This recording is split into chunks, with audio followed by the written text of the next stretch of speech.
Good afternoon, everyone. Today I am explaining you chapter number 1, data storage and memory question answers. So first of all, very short answer type questions. Question 1, give the full form of RAM. RAM की full form क्या होती है? Answer is random access memory. Question number 2 is name any one storage device. किसी एक storage device का name बताना है. Answer is pen drive. Question number 3, how many KB are there in 1 MB? 1 MB में कितनी KB होती है? Answer is 1024 KB. Yes students, it means 1 MB. MB का मीन होता है मेगाबाइट और KB कहते हैं kilobyte. Question number 4, write the name of basic unit of measuring the computer memory. हमें यहाँ पर कंप्यूटर की मेमोरी को मेजर करने के लिए जो बेसिक यूनिट होता है उसका नेम लिखना होगा. Answer is byte. Question number 5, give the full form of CD. CD की क्या फुल फॉर्म होती है ये हमें बताना है. Answer is compact disc.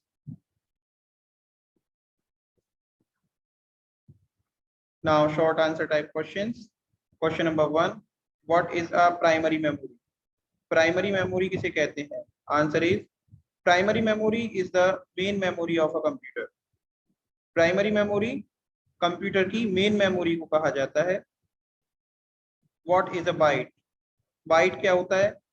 Answer is the basic unit for measuring the memory of a computer is a bite. Computer की memory को मेजर करने के लिए जो बेसिक यूनिट होता है उसे बाइट कहा जाता है. A byte consist of a group of 8 bits. एक बाइट को हम यहाँ पर कह सकते हैं 8 बिट्स का ग्रुप. एक बाइट में 8 बिट्स होते हैं. Long answer type questions. Question 1, differentiate between RAM and ROM. RAM and ROM इन दोनों के बीच में हमें डिफरेंस बताना है. Answer is RAM is a temporary memory. RAM एक टेम्परेरी मेमोरी कहलाती है. The information stored in this memory is lost when the computer is turned off. ये जो इंफॉर्मेशन स्टोर होती है इस मेमोरी में ये लॉस हो जाती है. जब लॉस्ट हो जाती है जिस समय हमारा ये कंप्यूटर ऑफ हो जाता है. Whereas information stored in ROM is permanent in nature. जबकि जो रोम के अंदर इंफॉर्मेशन स्टोर होती है ये नेचर में परमानेंट होती है. Next question is question number 2, What is a Blu-ray disc? Blu-ray disc किसे कहते हैं? Blu-ray disc is an optical disc. Blu-ray disc एक optical disc को कहा जाता है. It is used for storing a large amount of data and playing video. और Blu-ray disc का use large amount of data को स्टोर कराने के लिए या वीडियोस को प्ले कराने के लिए किया जाता है. सेकंड चैप्टर की बात करते हैं. Managing files and folders in Windows 10. यहाँ हम बात करते हैं very short answer type questions के बारे में. First question is name the first commercial computer with a GUI and a mouse. सबसे पहला कमर्शियल कंप्यूटर का नाम बताना है हमें जो GUI और माउस के साथ में आता है. तो उसका नेम है Apple Lisa. Question number 2 is write the full form of PC. PC की फुल फॉर्म क्या होती है? Answer is personal computer. Question number 3, write the keyboard shortcut key to open Windows Explorer. Windows Explorer को open कराने के लिए हम कौन सा कीबोर्ड शॉर्टकट यूज करते हैं? आंसर इज विंडोज की प्लस ई. विंडो की और ई इन दोनों का कॉम्बिनेशन यूज किया जाता है विंडोज एक्सप्लोरर को ओपन कराने के लिए. Question number 4, write the keyboard shortcut key to display hide preview pane. Yes students, preview pane को डिस्प्ले और हाइड कराने के लिए कौन सा कीबोर्ड शॉर्टकट यूज करते हैं? Answer is Alt plus P. Question number 5 is write the keyboard shortcut key to create a new folder. अगर हमें एक नया फोल्डर बनाना है तो हम कौन सा कीबोर्ड शॉर्टकट की यूज करते हैं? Answer is Ctrl plus Shift plus N. Now we will discuss about short answer type question. तो बच्चों शॉर्ट क्वेश्चंस के बारे में देखते हैं. Question number 1 is what does start menu display. Start menu क्या डिस्प्ले करता है? Start menu has two panes. Left pane display an alphabetical list of all the programs installed on your computer. Start menu में दो pen होते हैं यहाँ पर, और लेफ्ट पेन जो होता है उस पेन में अल्फाबेटिकल लिस्ट शो होती है, जो कि उसमें हमारे कंप्यूटर में जितने भी प्रोग्राम्स इंस्टॉल्ड हैं वो हम यहाँ पर देख सकते हैं। The right pane contain tiles, और जो उसका राइट हैंड साइड में जो टाइल दिया हुआ, राइट हैंड साइड में जो पेन दिया हुआ होता है उसमें टाइल्स होती है। टाइल्स बोलते हैं picture view. Now the question number 2 is what is the use of pinning an application on the task बार। अगर हम बात करें टास्क बार पर एक एप्लीकेशन को किस तरह से पिन किया जाता है, तो पिन करने का मतलब क्या होता है, टास्क बार पर जोड़ लेना, किसी भी एप्लीकेशन को टास्क बार से कनेक्ट कर देना। Answer is pinning an application to the task bar help you to access the application easy. हम किसी भी एप्लीकेशन को जब टास्क बार पर पिन कर लेते हैं तो ये हमारी हेल्प करता है कि हम उस एप्लीकेशन को आसानी से एक्सेस कर सकते हैं। जब कभी हमें यूज करना होता है तो स्टार्ट बटन पर जाकर सर्च नहीं करना होता, हम डायरेक्टली टास्क बार से उस एप्लीकेशन पर क्लिक करके इजीली यूज कर सकते हैं। Now the question number 3 is what is recycle bin. Recycle bin क्या होता है? Recycle bin is the location, recycle bin is a location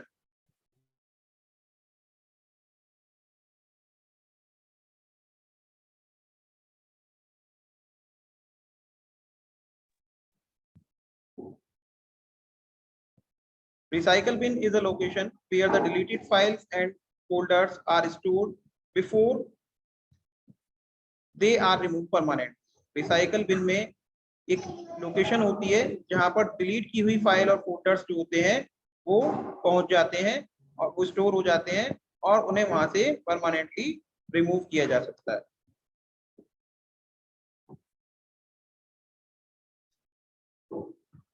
बच्चों, रिसाइकल बिन का यूज हम करते हैं कोई भी डिलीट करने के बाद, जैसे हम किसी भी फाइल या फोल्डर को डिलीट कर देते हैं तो रिसाइकल बिन में पहुंचता है, और वहां पर स्टोर होने के बाद अगर हमें उस फाइल को दोबारा से एक्सेस करना है तो उसे हम रिस्टोर भी कर सकते हैं, और अगर हम वहां से डिलीट कर दें तो वो परमानेंटली डिलीट हो जाती है। अब हम बात करते हैं लॉन्ग आंसर टाइप क्वेश्चंस के बारे में। What is a file? Steps to move a file. तो हमें सबसे पहले जानना होगा फाइल क्या होती है, फिर कैसे हम फाइल को मूव कराते हैं, इसके स्टेप्स के बारे में जानेंगे। File is a collection of data and information. File data और इंफॉर्मेशन का एक कलेक्शन होता है, stored on a storage device such as hard disk, pen drive, CD, DVD, जो कि किसी भी स्टोरेज डिवाइस पर स्टोर्ड होता है, जैसे hard disk, pen drive, CD, DVD, इनका हम यूज करते हैं। टू मूव अ फाइल और folder follow the given steps. अगर हम किसी भी फाइल फोल्डर को मूव करना चाहते हैं तो हम स्टेप्स को फॉलो करेंगे। Step number 1, browse the location of the file और folder we want to move. हम उस फाइल या फोल्डर की जो लोकेशन है जिसे हम वहां से मूव करना चाहते हैं तो उसको ब्राउज करेंगे, और उसके बाद सेलेक्ट द फाइल और the folder to be move. अपने फाइल फोल्डर को सेलेक्ट कर लेंगे, click on home tab, home tab पर क्लिक करेंगे, click on cut command in the clipboard group, cut command पर क्लिक करेंगे, सेलेक्ट द डेस्टिनेशन लोकेशन और folder we want to move the file और folder. हम क्या करेंगे, जो डेस्टिनेशन की लोकेशन है उसको सेलेक्ट करेंगे जहां पर भी हम फाइल फोल्डर को मूव कराना चाहते हैं। Click on paste command in the clipboard group, और हम पेस्ट कमांड पर क्लिक करेंगे, द फाइल और folder is move to the new location, और जो फाइल और फोल्डर है वो न्यू लोकेशन पर मूव हो जाएगा। Now the next question is question number 2, write steps to create a folder on desktop. हमें यहाँ पर स्टेप्स लिखने होंगे कि हम डेस्कटॉप पर कैसे किसी फोल्डर को क्रिएट करते हैं।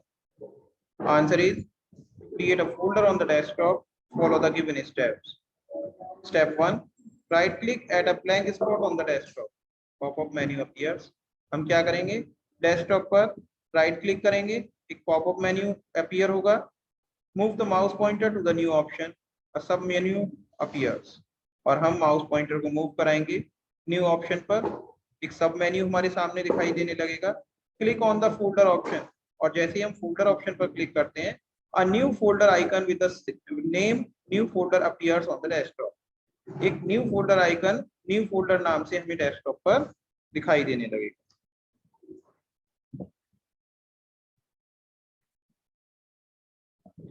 तो स्टूडेंट्स, मैंने आपको ये चैप्टर नंबर 1 और 2 दोनों चैप्टर्स के क्वेश्चन आंसर्स को एक्सप्लेन किया।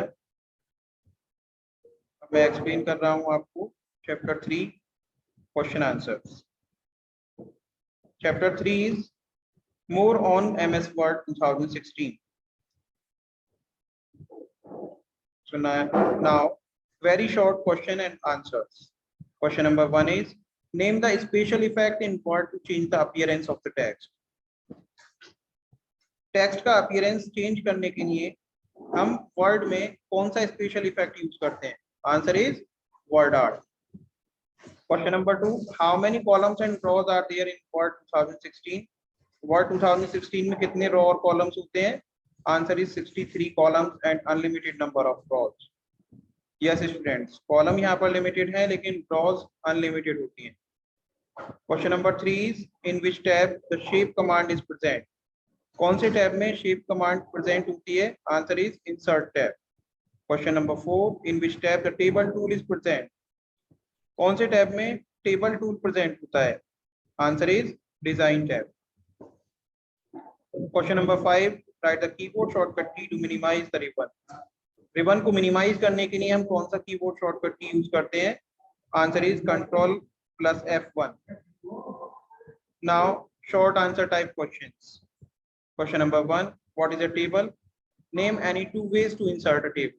टेबल क्या होती है और टेबल को इंसर्ट कराने के कोई 2 तरीके हमें यहाँ पर बताने हैं।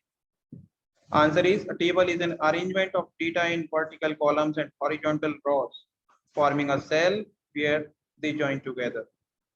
Table डेटा का एक अरेंजमेंट है जो हॉरिजॉन्टल और वर्टिकल इस तरह से कॉलम्स में सेट होता है और एक सेल बनाता है जो कि आपस में ज्वाइन हो जाती है। Tables can be inserted using the graphic grid method or the insert table command. Tables can be inserted, table को इंसर्ट किया जा सकता है ग्राफिक ग्रिड मेथड से भी और इंसर्ट टेबल कमांड से। ये 2 मेथड हैं, इनमें से कोई भी मेथड चूज करके हम टेबल को इंसर्ट कर सकते हैं। Question number 2, write down the steps to delete a column. अगर हम एक कॉलम को डिलीट करना चाहें तो बच्चों कैसे करेंगे? इसके लिए कुछ स्टेप्स हैं। स्टेप 1, सेलेक्ट द कॉलम और cells which you want to delete from the table. हम टेबल से जिस किसी कॉलम को या सेल को डिलीट करना चाहते हैं उसे सेलेक्ट कर लेंगे। Next step, click on layout tab under the table.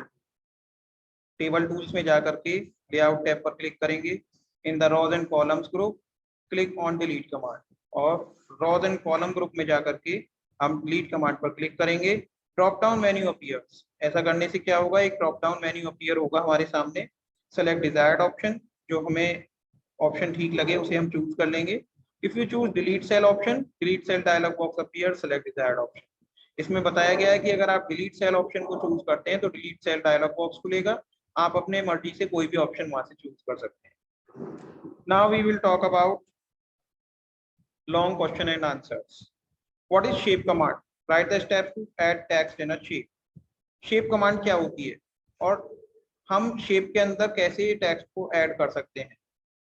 तो बच्चों, shape command contain several categories of shapes like lines, basic shapes, flow chart elements, stars, banners, callouts. Shape command में कई सारी कैटेगरीज होती हैं जिसमें शेप्स होती हैं तरह तरह की, जैसे line, basic shape, flow chart element, star, banner, callout etcetera. You can also insert in the shape. To do so follow these steps. आप इन्हें यूज करके और शेप में आप टेक्स्ट को भी इंसर्ट कर सकते हैं। इसके लिए कुछ स्टेप्स फॉलो करने होंगे। First step, right click inside the shape. जो शेप आपने इंसर्ट की है उसमें आप राइट क्लिक करेंगे तो सब मेन्यू खुलेगा, सब menu appear. Select add text option. It means आप ऐड टेक्स्ट पर क्लिक करेंगे। The cursor will appear inside the shape, और जो कर्सर है वो शेप के अंदर आपको दिखाई देने लगेगा। Type the text and then click anywhere on the screen outside the shape. और जैसे ही आप टेक्स्ट को टाइप करके कहीं भी क्लिक करते हैं आउटसाइड द शेप, यानी कि शेप से बाहर, the text appears in the shape. ऐसा करने से वो जो टेक्स्ट आपने टाइप किया है वो शेप के अंदर दिखाई देने लगेगा। Question number 2, how can you insert an online picture. बच्चों आप ऑनलाइन पिक्चर भी इंसर्ट कर सकते हैं और कैसे करेंगे, ये क्वेश्चन हमसे पूछा गया है। Answer is to insert online pictures follow these steps. अगर हमें ऑनलाइन पिक्चर्स को इंसर्ट करना है तो इसके लिए कुछ स्टेप्स फॉलो करने होंगे। जैसे फर्स्ट स्टेप दिया हुआ है, place the cursor where you want to insert the picture, click on insert tab. हमें क्या करना होगा, कर्सर को वहां प्लेस करना होगा जहां पर हम पिक्चर को इंसर्ट करना चाहते हैं और इंसर्ट टैब पर क्लिक करेंगे। Click the picture command in the illustration group. हम इलस्ट्रेशन ग्रुप में जाकर के पिक्चर्स कमांड पर क्लिक करेंगे, एक सब मेन्यू अपीयर होगा, click on online picture option. अब जो हमें ऑनलाइन पिक्चर ऑप्शन दिखाई देता है इस पर क्लिक कर देंगे। The insert picture dialog box appears, और इंसर्ट पिक्चर डायलॉग बॉक्स जैसे ही दिखाई देगा, type of word in Bing image search box. हम एक वर्ड टाइप करेंगे बिंग इमेज सर्च बॉक्स में। Online picture dialog box appear, select the picture you want to insert and click on the insert button. अब जो online picture dialog box हमारे सामने appear होगा उसमें हम जो भी पिक्चर है हमारे टॉपिक से रिलेटेड उसको सेलेक्ट कर लेंगे और क्लिक ऑन इंसर्ट। जैसे ही हम इंसर्ट पे क्लिक करते हैं वो पिक्चर हमारे डॉक्यूमेंट में इंसर्ट हो जाएगी। सो स्टूडेंट्स, आज मैंने आप सभी को एक्सप्लेन किया chapter number 1, 2, 3 all question answers को, very short and long. So students, I hope कि आपने सभी ने अच्छे से समझा होगा इन सभी क्वेश्चन आंसर्स को और काफी हेल्पफुल रहेगा आपके लिए UT1 एग्जामिनेशन के लिए। So all the best, best of luck, thank you.